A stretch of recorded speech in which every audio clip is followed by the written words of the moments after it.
Boa tarde a você, telespectador do programa O Povo de Deus. No programa de hoje, você vai conferir, claro, o Santo do Dia. Você também vai conferir o Evangelho do Dia com o Padre Ribamar. E também, claro, muita informação aqui no programa O Povo de Deus. E o programa de hoje está sendo apresentado aqui na paróquia de São Benedito, que fica aqui localizado no centro de Caxias.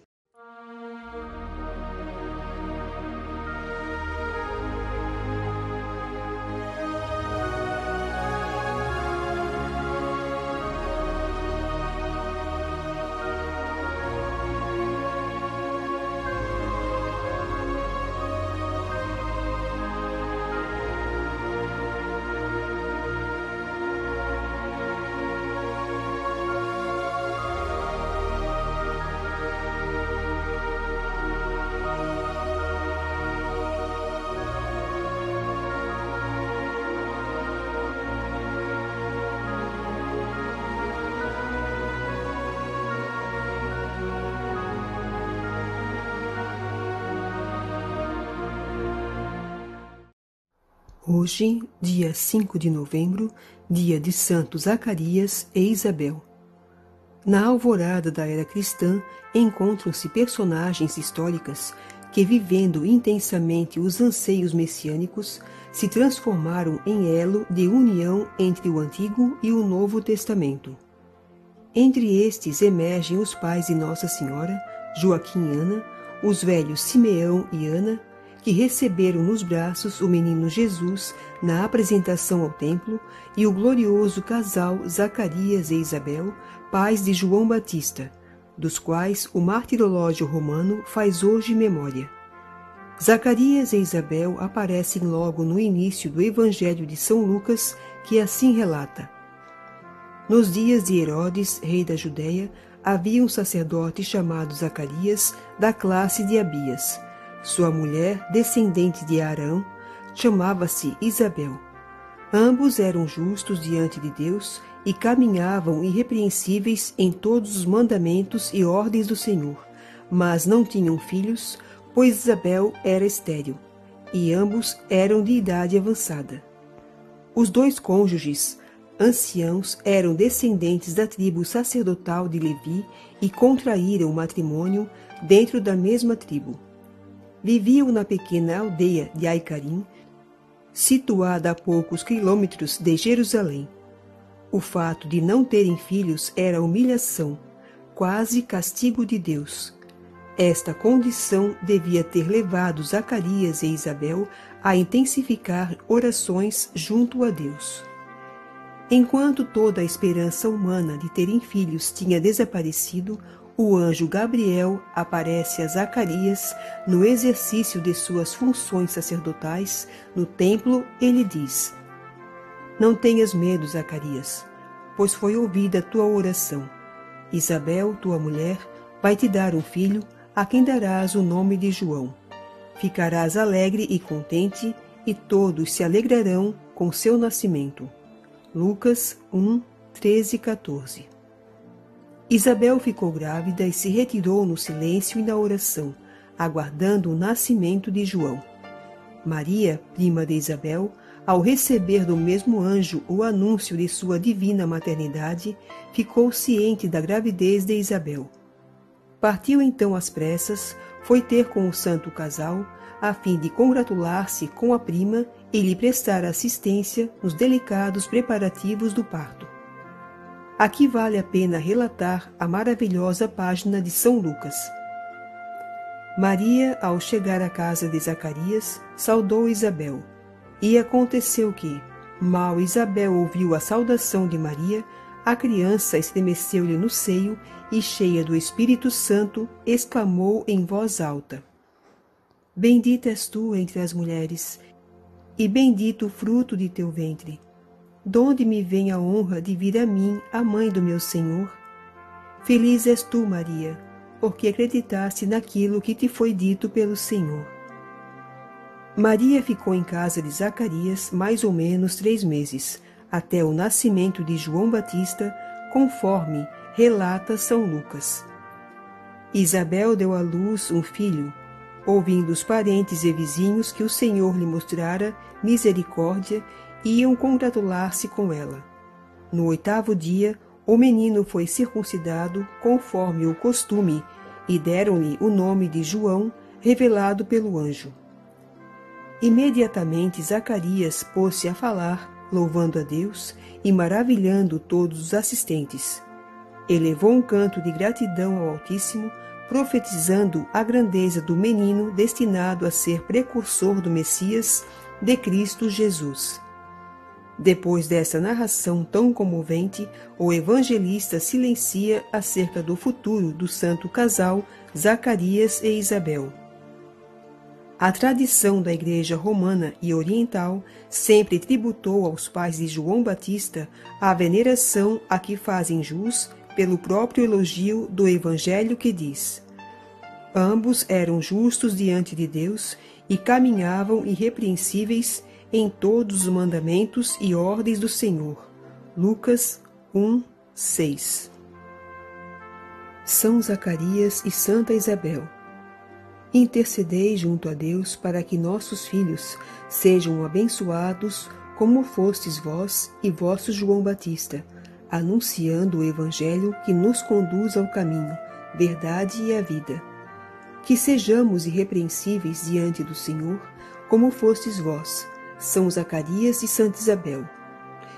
Que os anjos nos conduzam e que todos os casais possam viver nessa plenitude de santidade que vós vivestes. Amém.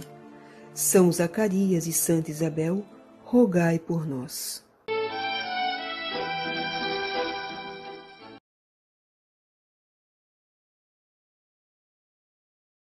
A nossa terceira prioridade é a formação discipular.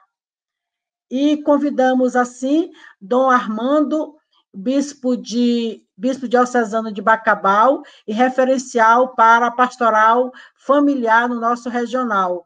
Ele também que é presidente do MEB e membro da Comissão Episcopal para a Vida e Família da CNBB. A terceira prioridade escolhida na nossa Assembleia foi a formação discipular.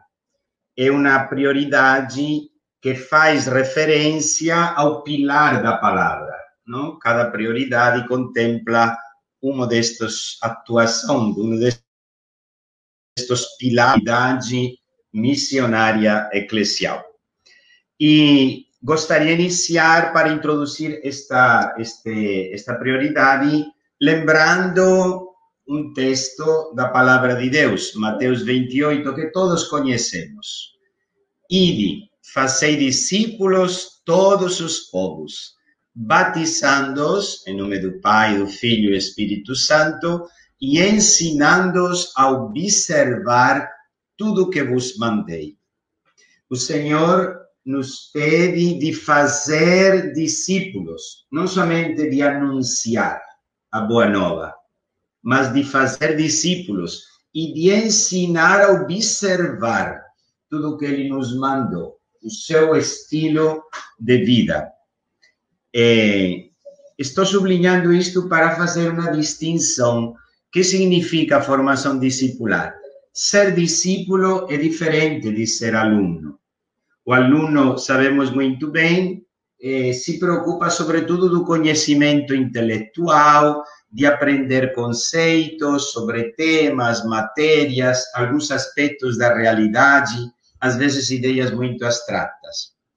O discípulo não. O discípulo, a preocupação maior é vivenciar o que o maestro ensina. Então, se refere ao seu ser, a todas as dimensões do seu ser, seja a dimensão humana, comunitária, dimensão espiritual, intelectual, pastoral, missionária para nós.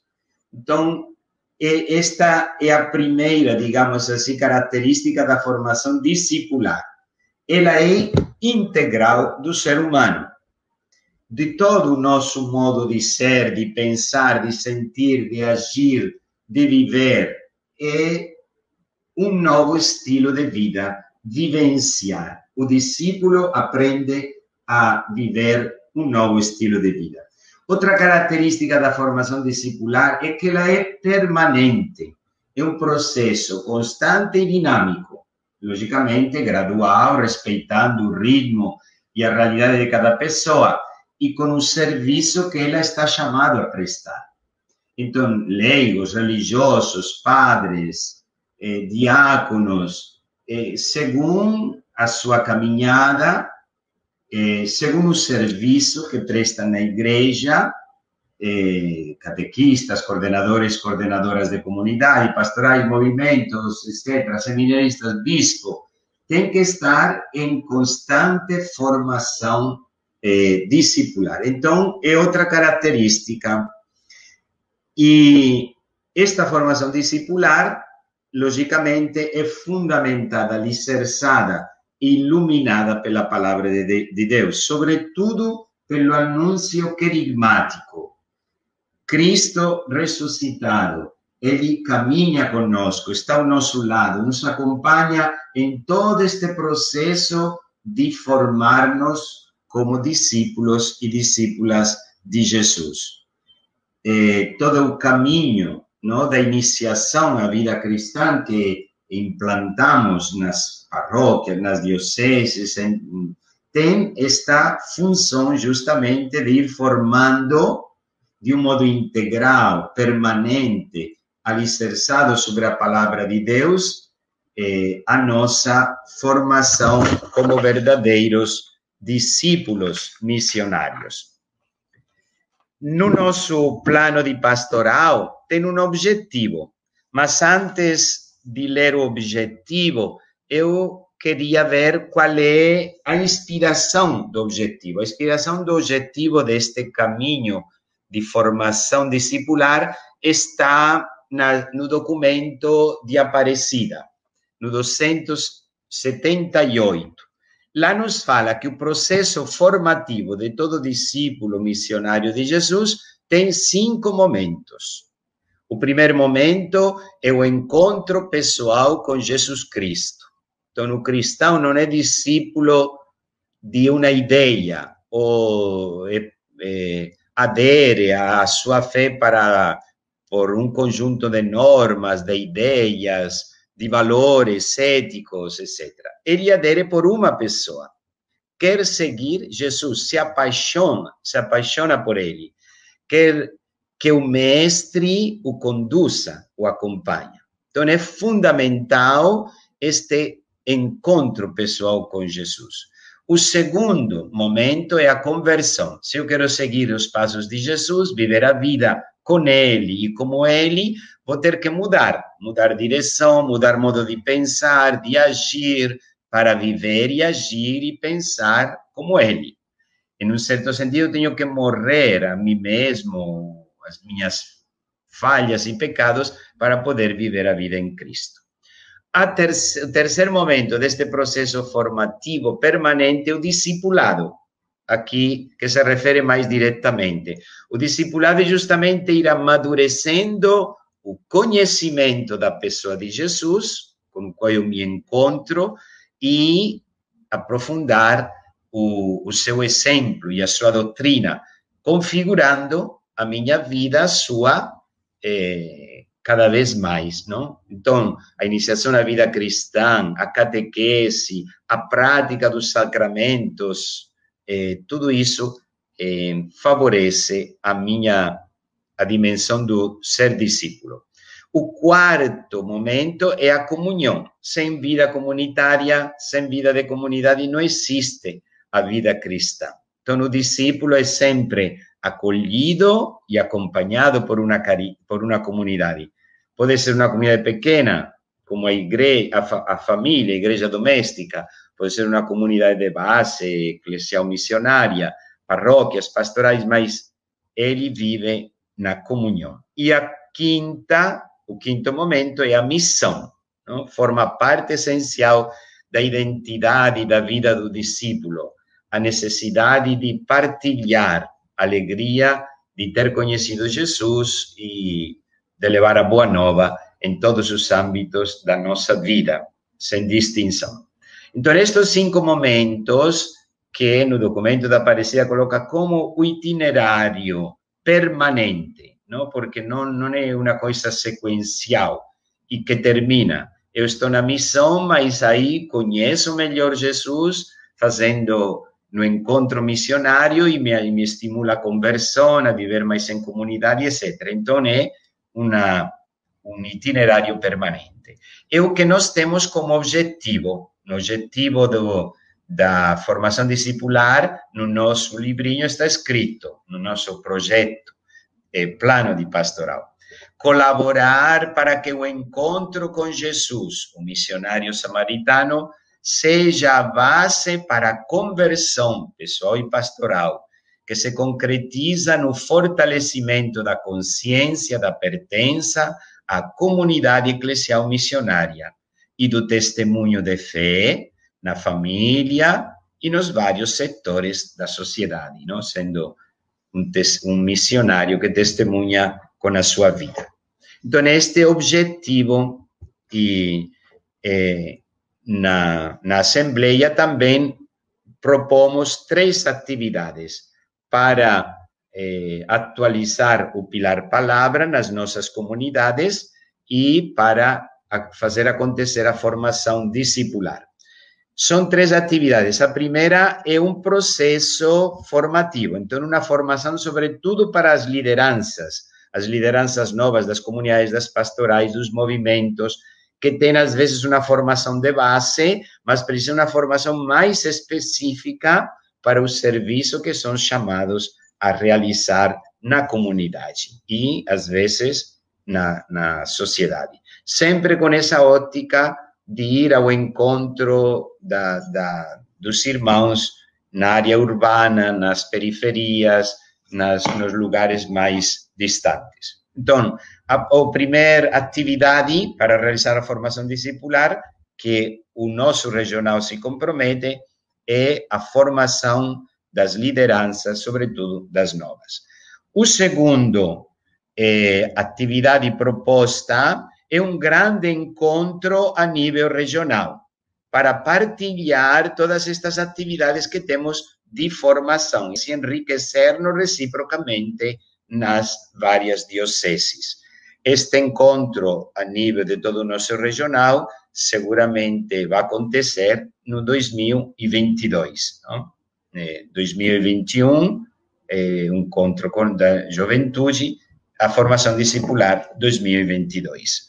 E última atividade das 3 que propõe o regional, elaborar subsídios, possivelmente em conjunto nas várias dioceses, sobre a leitura orante da Bíblia. A Bíblia é sempre o fundamento e a luz da caminhada da formação discipular.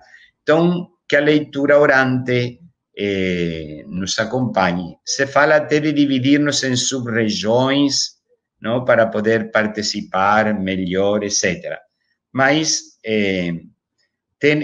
já algumas dioceses têm os seus subsídios para leitura, grupos de família, grupos de rua, leitura orante. Intentar fazer alguma coisa assim em comum para facilitar também depois o trabalho e a caminhada na mesma direção. Então, este é um pouco, seja o objetivo da formação discipular do nosso plano, seja também as atividades propostas. Então, vamos nos preparando já para realizar estas atividades. E já podemos, em algumas destas, o encontro a nível regional será o próximo ano, mas as outras nós já podemos tranquilamente ir realizando nas nossas dioceses, paróquias e comunidades para manter permanente e esta formação discipular na nossa vida dos cristãos. Vamos para a nossa 4ª prioridade, que é pão, liturgia e espiritualidade. e vamos convidar o nosso bispo Dom Sebastião Lima Duarte, ele que é bispo de Caxias, referencial para as comunidades eclesiais de base no nosso regional, referencial para o laicato do nosso regional e para a liturgia do nosso regional. E ele também preside a comissão especial para a ecologia integral e mineração da CNBB Nacional. Muito obrigado, obrigado, Marta, muito obrigado a todos os que estão acompanhando esta live importante para o nosso Regional Nordeste 5, e que bom que nós contemplamos aqui também a liturgia e a espiritualidade. Na liturgia, nós sabemos que fazemos memória, por excelência, da paixão, morte e ressurreição do Senhor. E a questão da memória, do memorial, é muito importante para o povo de Israel. Todo mundo se lembra do Êxodo, por exemplo, Êxodo 12, quando se trata ali da ceia com o cordeiro, e depois, como se devia realizar aquela ceia, deveriam comer também às pressas, deveriam comer já cingidos, e que aquela ceia também não caísse no esquecimento, que fosse revigorada, que fosse tornada de perpétua memória aquele acontecimento ali. O povo que saiu do Egito, alimentado por Deus, marcado pelo Senhor, para ir rumo à libertação. Isso é importante para nós. O memorial da ceia judaica em vista da libertação do povo de Deus. E assim aconteceu. E não saiu da memória do povo aqueles acontecimentos anteriores à travessia do Mar Vermelho e à conquista também da terra da promessa. Então, o memorial aí é de suma importância. E depois virou lei, de fato, para todo o povo de Israel. Para nós também, em João, no capítulo 14, por exemplo, quando Jesus diz que o Paráclito virá, o Espírito Santo será enviado pelo Pai, e esse Espírito Santo terá duas finalidades. A primeira é ensinar aquilo que Jesus ensinou, ou ficou sem ensinar, e também ajudar o povo, o novo povo, a fazer memória. Essas duas coisas são importantes, ações do Espírito Santo na vida da igreja. Ensinar e também fazer memória. Ora, fazer memória, memorial, está dentro desse aspecto litúrgico, que não é estanque, não é só eu agora vou rezar, eu vou fazer liturgia. Eu saindo daqui, eu vou fazer minhas coisas, eu vou fazer outra coisa. A gente tem que fazer um esforço para que esse memorial, lembrando o memorial do povo de Israel, ele nos leve a assumir a vida e a caminhar rumo às libertações, digamos assim, que são tantas as amarras que nós temos. Então, também, nos tempos de hoje, é muito necessário que a gente faça, que a gente conheça e que a gente faça também a memória. Então, o memorial é de suma importância. E na carta aos Coríntios, também quando São Paulo trata aos Coríntios da ceia, dizendo, vocês façam esforço para que a ceia que vocês têm aí não seja uma forma de comida simplesmente. Quem tiver com fome, coma em casa e vá depois, então, para a ceia. E todas as vezes, no versículo 26 da 1 Coríntios, capítulo 11, todas as vezes que vocês realizarem esta ceia, se está proclamando a morte do Senhor e aguardando a sua vinda. Então, a própria liturgia, ela já é uma proclamação da paixão, da morte do Senhor, de todos os efeitos da paixão e da morte, e também os da ressurreição para a vida do povo até a sua vinda. Então, já é uma proclamação, né? Então, a proclamação não é só a palavra, mas a proclamação também acontece também na própria liturgia, né?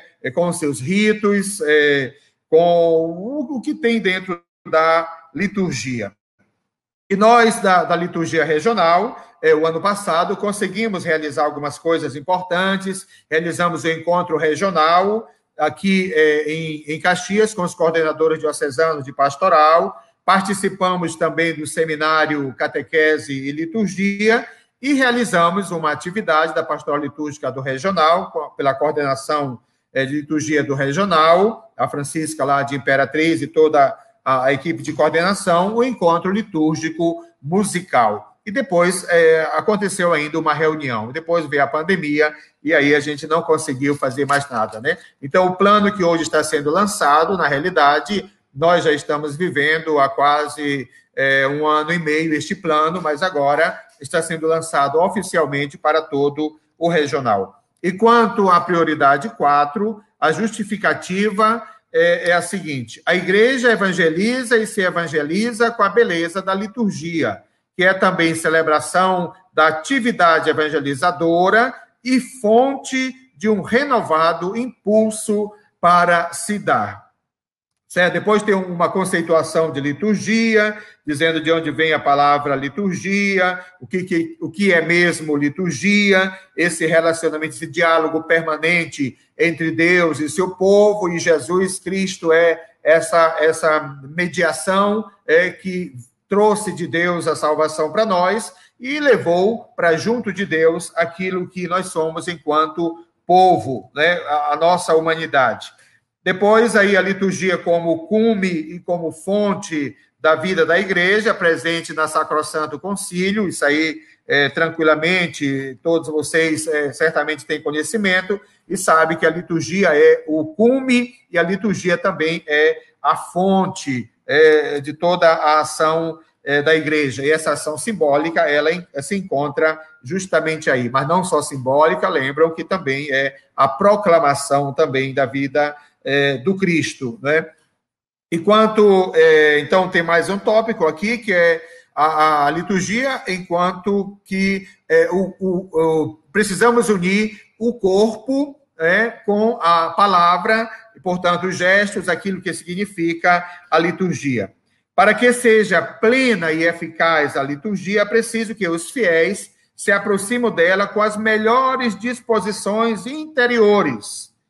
Cuidem, pois, os pastores, responsabilidade nossa, e de quem tem a responsabilidade de pastorear o povo de Deus, né, que além de observar as exigências de validade e liceidade da liturgia, também devem considerar a participação ativa e frutuosa do povo de Deus na liturgia. Sacrosanto Concílio, número 11, diz isso muito claramente, não é?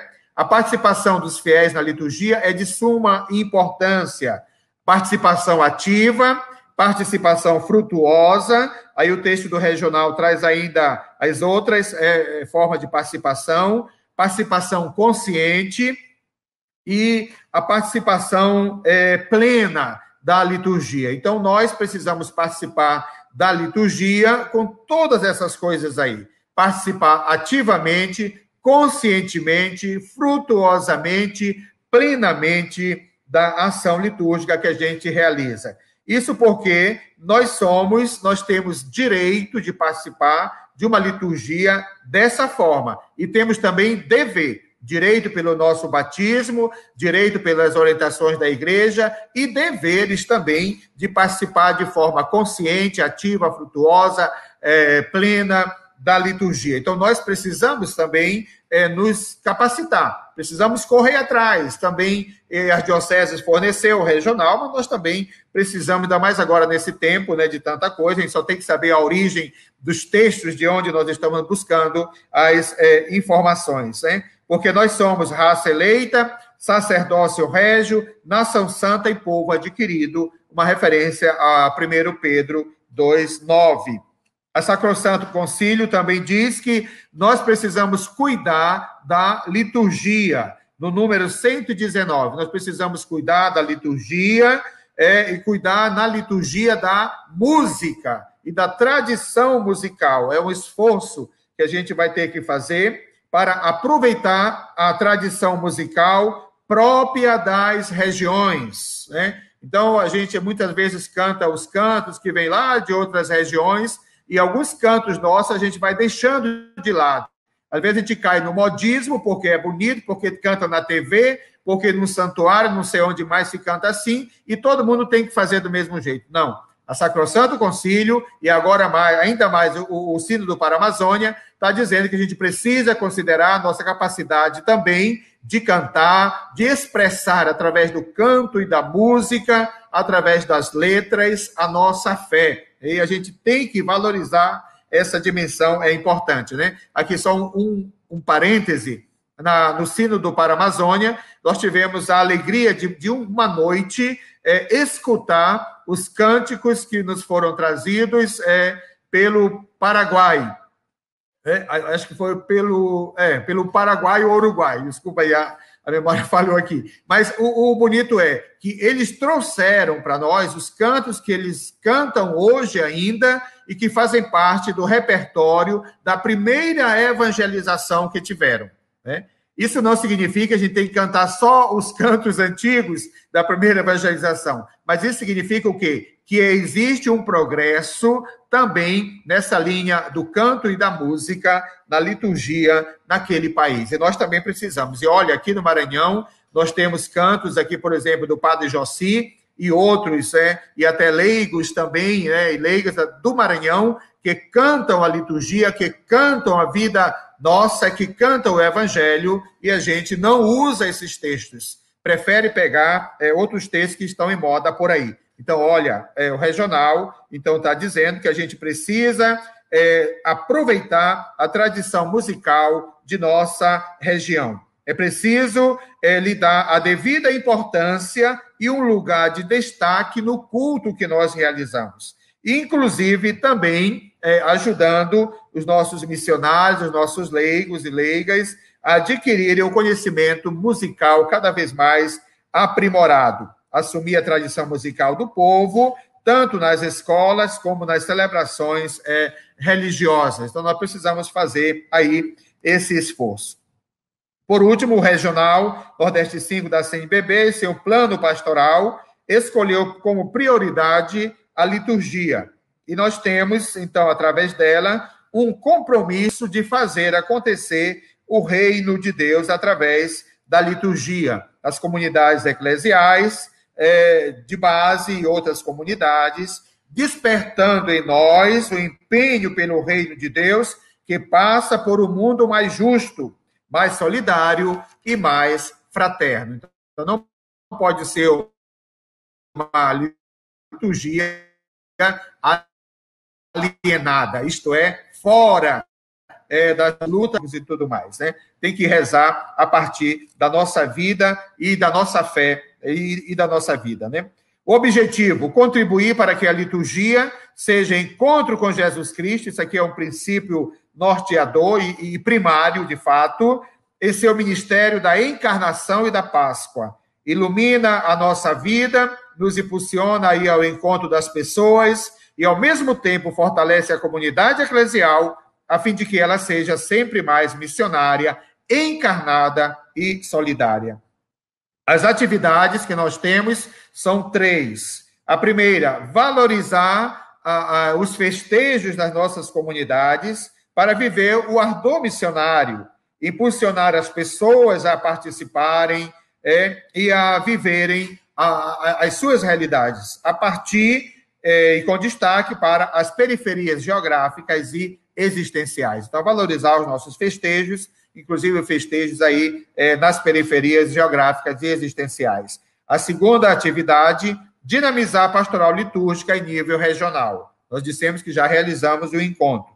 Terceiro, incentivar a promoção de música litúrgica que retratem a cultura urbana com seus desafios e alegrias na vida dos cristãos em nosso Regional Nordeste 5. E nós teremos, em 2023, um seminário sobre liturgia, com temática a celebração do mistério pascal de Jesus Cristo. Então, essa aqui é a programação, esses são os nossos objetivos do Regional Nordeste 5, no que tange a prioridade 4, que é a prioridade do pão, que está ligada à liturgia e à espiritualidade, valorizando também a religiosidade popular, que no nosso Maranhão é muito rica de religiosidade popular, inclusive a festa do Divino Espírito Santo e outras manifestações por aí, inclusive a forma de celebrar o Dia de Finados, a memória que nós fazemos dos nossos falecidos,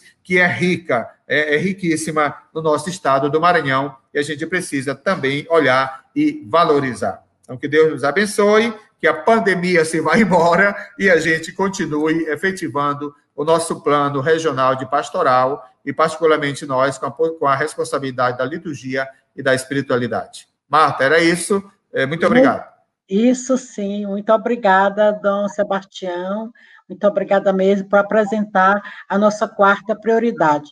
E só lembrando que as nossas prioridades, elas não é a primeira, segunda, terceira e quarta, elas são um círculo, elas formam uma comunidade, quer dizer, está interligado. Se nós cuidamos da casa comum, se cuidamos da juventude do Maranhão, se nós queremos, de fato, formar lideranças para nós, para os compromissos da nossa igreja, e o compromisso com a sociedade, e celebrar tudo isso. Então, tudo isso está interligado. Quer dizer, nas pastorais, nas comunidades, nas nossas dioceses, esse cuidado de fazer acontecer as 4 prioridades a partir do nosso objetivo, do Plano Regional de Pastoral.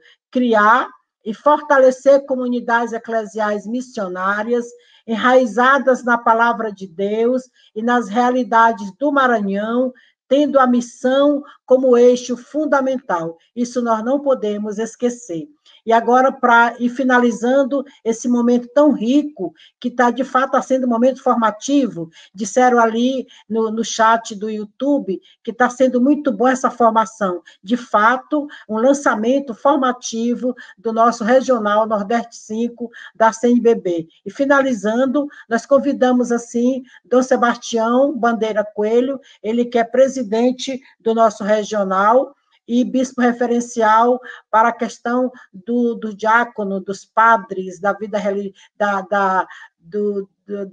das vocações. Então, Dom Sebastião Bandeira, mas antes, Dom Sebastião, só queria agradecer, assim, a Dori Lima, ao Gil, ao Alain, ao Paulo David, ao Paulo Vitor, que estiveram com a gente nesse momento, tecnicamente, nos ajudando e contribuindo para esse momento tão importante para o nosso regional. Muitíssimamente obrigada. E agradecendo também todo o povo que está nos acompanhando pelo YouTube da CNBB, Comunicação CNBB, e pelo Facebook da Diocese de Caxias. Com você, Dom Sebastião. A gente vê como a nossa igreja tem tantas coisas boas. E entre essas coisas boas é a disponibilidade de cada um de nós. Então, vamos com alegria, com entusiasmo, viver esse plano, fazer acontecer, porque quando nós seguimos o plano, a gente sabe um horizonte a percorrer. Eu quero, nesse momento, agradecer a equipe que está nos ajudando, os nossos seminaristas da Diocese de Caxias. Eu quero agradecer também nosso Paulo Vitor, que também ele está aí preparando e articulando. Agradecer a Marta com todos os bispos que estiveram participando, e meu agradecimento especial a vocês todos que participaram e prepararam e acompanharam a essa live. Vamos então agora concluir esse momento pedindo a Deus que abençoe cada um de nós, Abençoe nosso Maranhão e abençoe a nossa igreja, para que ela seja essa igreja realmente profética, essa igreja solidária, uma igreja testemunha da esperança. A todos, um muito obrigado e vamos receber a bênção de Deus. O Senhor esteja convosco. Ele está no meio de nós. E abençoe-nos, Deus Todo-Poderoso, Pai, Filho e Espírito Santo. Amém. Muito obrigado, uma boa noite. A bênção, Deus nos acompanhe na nossa missão. E ficamos com Dori Lima, com o canto final, encerrando assim esse momento rico do nosso regional, o lançamento oficial do Plano Regional de Pastoral. Ótimo, muito obrigado. Quero agradecer a oportunidade de fazer parte desse momento importante da Igreja no Maranhão. Um grande abraço a todos vocês e eu quero finalizar com a canção do Padre Joci Rodrigues. Quem foi que aqui nos reuniu? Foi o amor, com certeza o amor pela nossa igreja, o amor pelos nossos irmãos. Quem foi que aqui nos reuniu? Foi o amor. Quem foi que aqui? Quem foi que aqui nos reuniu? Foi o amor. Quem foi que um dia na cruz nos redimiu? Foi o amor. Quem livrará os fracassos deste mundo é o amor. É o maior, é o amor. O mais profundo é o amor. Juntemos nossas vozes e nessas mãos. Assim ninguém nos pode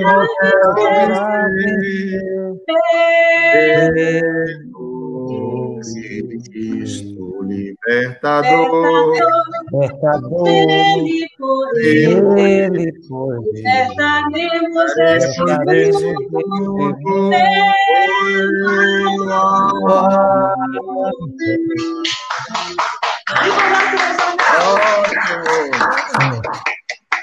Obrigado, ótimo.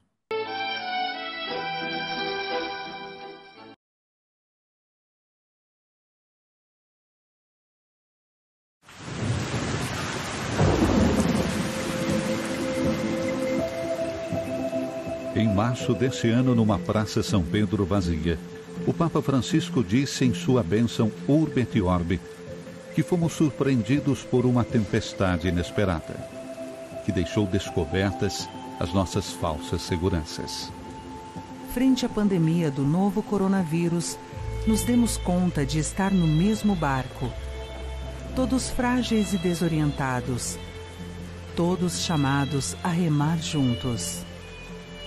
A pandemia da Covid-19 vem provocando grandes estragos em nossas vidas, na vida de nossa economia, no nosso país e no mundo. Para milhares de pessoas com perdas irreparáveis. Com a Igreja no Brasil, não tem sido diferente. Do encontro e da comunhão, passamos ao isolamento como forma de cuidado uns com os outros. A observação das recomendações médico-sanitárias impôs à Igreja no Brasil a necessidade de repensar a forma de realização de suas celebrações e também o seu calendário de campanhas, coletas e eventos. Em meio à tempestade, descobrimos como nos conectar uns com os outros, mesmo à distância, com as novas ferramentas de comunicação. Vivemos um tempo de redescoberta da oração, celebrando a beleza de ser igreja em nossas casas e o despertar da solidariedade e da fraternidade dos brasileiros, junto aos mais necessitados. Para estar em sintonia com esta realidade, o Conselho Permanente da CNBB decidiu realizar uma só coleta em 2020. Unificando a coleta da solidariedade, que tradicionalmente é realizada no Domingo de Ramos, como gesto da campanha da fraternidade, e a coleta para a evangelização, realizada sempre no terceiro domingo do Advento. Por isso, este ano será realizada a campanha É Tempo de Cuidar da Evangelização, que tem como tema Somos Igreja, cuidamos da vida, cuidamos do anúncio da palavra e cuidamos dos pobres. A mobilização será realizada durante todo o mês de novembro, tendo na solenidade de Cristo Rei, dia 22, seu ponto alto com a realização do grande gesto concreto, a coleta do bem. O versículo Conheceis a generosidade de Cristo, lema bíblico da campanha, quer fortalecer o sentido de corresponsabilidade dos cristãos católicos na sustentabilidade da obra de evangelização, das atividades pastorais e das iniciativas que promovem a vida na Igreja no Brasil. Neste momento de tormenta, somos convidados a parar um pouco e ouvir o alerta do Santo Padre. O Senhor interpela-nos e, no meio da nossa tempestade, convida-nos a despertar e ativar a solidariedade e a esperança. Participe e informe-se. Coleta do Bem.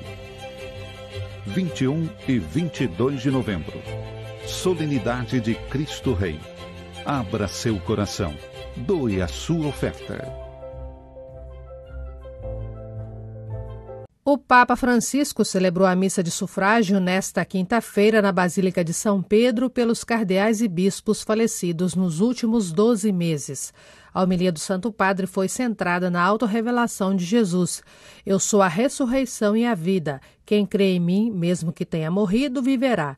E todo aquele que vive e crê em mim não morrerá para sempre. A luz imensa que irradia destas palavras prevalece sobre a escuridão do grave luto causado pela morte de Lázaro. As palavras de Jesus fazem com que a esperança de Marta se desloque de um longínquo futuro para o presente. A ressurreição já está perto dela, presente na pessoa de Cristo, disse Francisco. La rivelazione di Gesù oggi interpella tutti noi. Siamo chiamati a credere nella resurrezione non come una specie di miraggio all'orizzonte, ma come un evento già presente. Hoje, a revelação de Jesus interpela a todos nós. Somos chamados a crer na ressurreição não como numa espécie de miragem que surge ao longo no horizonte, mas como um acontecimento presente que misteriosamente já nos toca agora. Contudo, esta fé na ressurreição não ignora nem dissimula a desolação que sentimos humanamente perante a morte. Neste dia é a nós que o Senhor repete, eu sou a ressurreição e a vida, e nos chama a renovar o grande salto da fé, entrando desde agora na luz da ressurreição. Todo aquele que vive e crê em mim não morrerá para sempre. Crês nisto? Quando se verifica este salto, muda o nosso modo de pensar e ver as coisas. Transcendendo o visível, o olhar da fé, de certa maneira, vê o invisível. Então, cada acontecimento é avaliado à luz de outra dimensão, a da eternidade, frisou o Papa. Le pregare oggi per i cardinali e vescovi defunti nell'arco di quest'ultimo anno, chiediamo al Signore di aiutarci. Ao rezar pelos cardeais e bispos falecidos no decurso deste último ano, pedimos ao Senhor que nos ajude a considerar corretamente a sua parábola existencial. Pedimos-lhe para dissolver esta tristeza negativa que às vezes se apodera de nós, como se tudo acabasse com a morte. Trata-se de um sentimento distante da fé, que se vem juntar ao medo humano de ter que morrer e do qual ninguém se pode considerar totalmente imune. Segundo o Papa, diante do enigma da morte, o fiel deve converter-se continuamente. Diariamente somos chamados a ir mais além da imagem que, instintivamente, temos da morte como a aniquilação total de uma pessoa. Transcender a aparência visível, os pensamentos prefixados e óbvios, as opiniões comuns, para nos confiarmos inteiramente ao Senhor que declara: eu sou a ressurreição e a vida. Quem crê em mim, mesmo que tenha morrido, viverá. E todo aquele que vive e crê em mim não morrerá para sempre. Para Francisco, estas palavras acolhidas com fé fazem com que a oração pelos nossos irmãos falecidos seja verdadeiramente cristã e nos permitem ter também uma visão verídica da sua existência, compreender o sentido e o valor do bem que realizaram, da sua fortaleza, do serviço e amor doados de forma altruísta, compreender o que significa viver aspirando não a uma pátria terrena, mas a uma melhor, isto é, a pátria celeste. E o Papa acrescentou: La preghiera in suffragio dei defunti, elevata nella fiducia che essi vivono presso Dio. A oração em sufrágio dos defuntos, elevada com a confiança de que vivem junto de Deus, espalha os seus benefícios também sobre nós, peregrinos aqui na terra. Ela nos educa a uma visão verdadeira da vida, nos revela o sentido das tribulações pelas quais é preciso passar para entrar no reino de Deus. Nos abre para a verdadeira liberdade, dispondo-nos para a busca contínua dos bens eternos. Recordamos com gratidão o testemunho dos cardeais e bispos falecidos que viveram na fidelidade à vontade divina. Rezamos por eles, procurando seguir o seu exemplo. Que o Senhor derrame sempre o seu espírito de sabedoria sobre nós, particularmente neste tempo de provação. Sobretudo nas horas em que o caminho se torna mais difícil, ele não nos abandona, permanece conosco, fiel à sua promessa. Eu estarei com vocês até o fim dos tempos, concluiu o Papa. Saluto anche le monache trappisti di Vitorchiano, in partenza per il Portogallo. Brave, eh? Vanno a fare una fondazione nel Portogallo.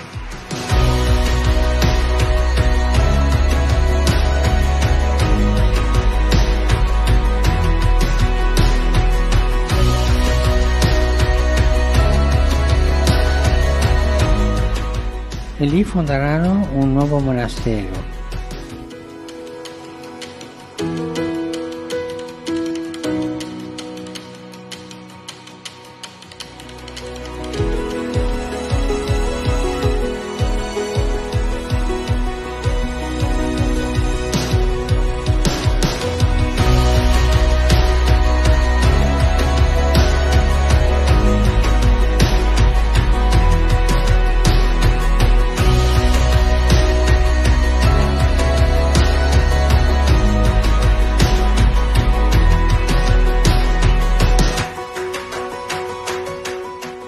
Preghiamo il Signore perché abbiano delle vocazioni come adesso che ne hanno tante.